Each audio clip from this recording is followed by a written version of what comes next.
RESA TV presents in 3, 2, 1, Dateline Schools with your host, Terry Harrington. Well, this week on Dateline Schools, we're talking about homelessness as this is National Hunger and Homeless Awareness Week here in the U.S. And to provide some insight, my guest today is Helen Casperl. She's one of the tutors in our local program working with our homeless kids. And Helen, how do you come up with the resources? I know you're not just working with kids in Port Huron, you're working with kids throughout the county. Mm-hmm. How do you come up with the resources to keep these kids going? Well, we walked into a wonderful program, and from that, I've been doing it for 7 years with Laura. It's just grown and expanded. We have all kinds of resources. This is a well-funded program through St. Clair County RESA. One of the lovely additions that we've had recently are iPads, which keep us very current with what the children are doing at school. There's multiple levels of activities that fit into the curriculum there. But we also know the curriculum quite well, being our past experience has been in schools. So we know which children have homework packets that they need to work on, the grade levels, which ones will have spelling lists, which ones will have,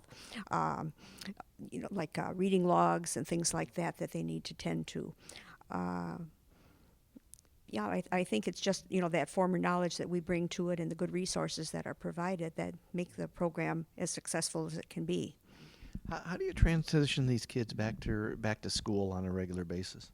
Let's see. Sometimes we're shaking down that backpack and seeing what's inside of it, what's coming up for them. And trying always to have a positive outlook about school and stress the importance of school in order to have lifelong success.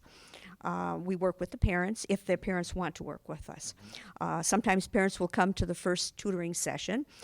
Sometimes, they don't want anything to do with that. Homework is not their forte, and maybe they're a little school shy themselves. So we just work with the individuals as they come and hopefully help them a lot. How long do you get to work with these kids? Is it generally a week, 2 weeks, or longer? That varies from individual to individual. And sometimes there's big pockets where mom has started a job or something like that, and they're unavailable, but they're still on the list. So we look for them.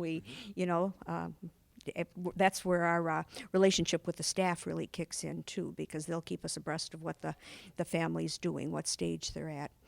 My guess is this has been pretty rewarding for you, hasn't it? Oh, it has. And working with Laura and her team, it's you're doing good work for good people, and you're having all the support you need to make it successful. We'll be back with more tomorrow. For Dateline Schools, I'm Terry Harrington.